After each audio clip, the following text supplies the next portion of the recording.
Alors, est-ce que la pensée théologique en Afrique a besoin aujourd'hui d'une véritable réinvention? C'est la grande question que pose Fole Lugunda Limoyi dans son œuvre assez provocatrice Contextualisation aujourd'hui. On va décortiquer ensemble son appel. Pour nous faire entrer dans sa pensée, ce qui est intéressant, c'est que l'auteur ne commence pas avec un grand concept théorique. Non, il part d'une question toute simple, mais qui est vraiment très très révélatrice. Cette maison, c'est en fait une métaphore super puissante pour la théologie. La question, c'est est-ce qu'on doit importer des modèles de maison, des plans, tout fait, ou est-ce qu'on doit plutôt construire avec les matériaux qu'on a sur place, avec des plans qui répondent vraiment aux besoins des gens qui vont y vivre? Et c'est là vraiment que se situe tout l'enjeu. Et là, on met le doigt sur le problème de fond. Qu'est-ce qui se passe quand une théologie se met à répondre à des questions que personne ne se pose? Eh bien, c'est comme avoir la solution à un problème qui n'existe pas. Ça devient une discussion stérile, complètement dans le vide. L'auteur, il appelle ça le syndrome d'Apollos. Une pensée qui peut paraître brillante, oui, mais qui au final ne nourrit personne. D'accord, mais la question c'est comment on en est arrivé là? Pour bien comprendre pourquoi cet appel est si urgent aujourd'hui, il faut faire un petit retour en arrière. Et on va voir que l'histoire de la théologie en Afrique francophone, elle est pleine d'enseignements. Ce qui est assez fascinant dans cette histoire, c'est que tout partait d'une bonne intention. Vraiment. Dès 1938, on voit cet appel pour une théologie qui soit ancrée localement. Mais voilà, dans la pratique, qu'est-ce qui s'est passé? On a surtout transplanté le modèle académique occidental, tel quel. Et l'ironie, c'est que même le mot « contextualisation » qui apparaît en 1972 a souvent servi à juste adapter des cadres de pensée étrangers au lieu d'en créer des vraiment nouveaux, de A à Z. Et cette citation de Kanamana, d'ailleurs le livre lui est dédié, elle va droit au but. Le problème, ce n'est pas juste une question académique, un débat d'experts, non, c'est bien plus profond que ça. C'est la structure même de la pensée, c'est l'imaginaire collectif qui a été modelé, façonné par cet héritage de dépendance intellectuelle. Alors, face à ce constat, Fole Lugunda va nous proposer une distinction qui est absolument cruciale. C'est vraiment le cœur de sa pensée. Il va faire la différence entre deux approches qu'on a tendance à mélanger un peu trop souvent.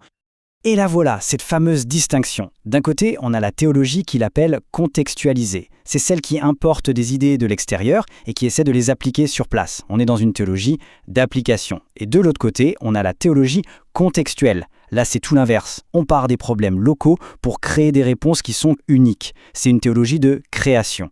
La différence, on le voit, elle est énorme. Pour le dire encore plus simplement, cette analogie résume parfaitement l'idée. C'est la différence entre être un porte-parole et être un auteur. La théologie contextualisée, en gros, elle fait du théologien un simple porte-parole des idées des autres, alors que la théologie contextuelle, elle, l'invite à devenir un véritable auteur, c'est-à-dire un créateur de sens, à partir de sa propre réalité. Et pour bien marquer cette rupture, qui est radicale, les mots qu'on utilisait avant ne suffisent plus. Alors, Fole Lugunda va faire quelque chose d'assez audacieux. Il va forger un nouveau mot pour une démarche complètement nouvelle.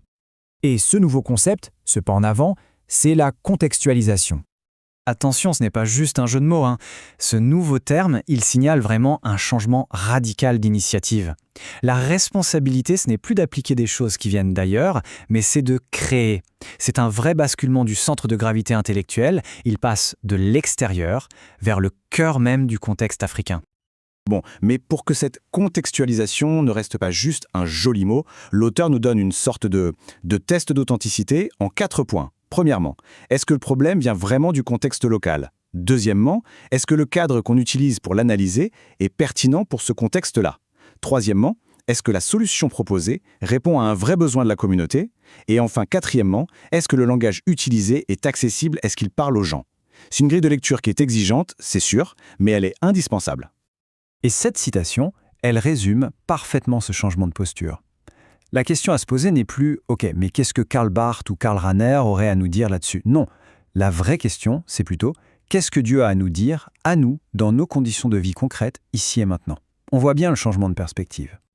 Il faut bien comprendre que cet appel, ce n'est pas juste un truc d'intellectuel, ça vise une transformation qui est profonde, au niveau de la société. Et pour y arriver, il faut bien comprendre la matière première avec laquelle cette nouvelle théologie doit travailler. Et cette matière première, c'est la culture. L'auteur nous donne d'ailleurs une définition de la culture qui est assez complète. Ce qu'il faut surtout retenir ici, c'est que la culture, ça englobe 2 choses.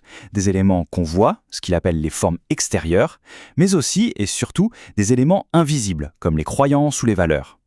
Et cette double nature, visible et invisible, elle fonctionne exactement comme un iceberg. Pensez-y, ce qu'on voit dans l'iceberg, les pratiques, la langue, l'art, ce n'est que la toute petite pointe émergée. L'essentiel, la masse énorme qui dirige tout le reste, elle est sous l'eau. C'est la vision du monde, les valeurs profondes. Et la contextualisation, c'est exactement ça.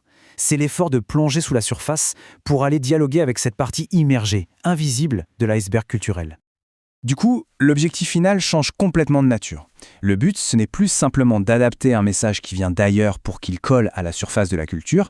Non, le but, c'est de catalyser une transformation qui soit profonde et qui vienne de l'intérieur même de cette culture.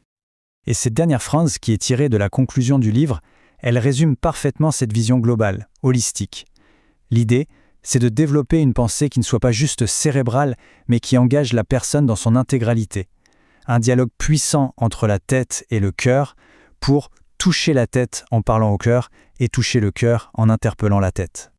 Au final, ce que fait le livre de Follé Ligonda Limi, c'est qu'il ouvre une porte. En nous invitant à passer du statut de porte-parole à celui d'auteur, son appel dépasse largement le cadre de la théologie. C'est un appel beaucoup plus large à la souveraineté intellectuelle, à la créativité. Et ça, c'est une question qui reste grande ouverte et qui est pleine de promesses pour l'avenir.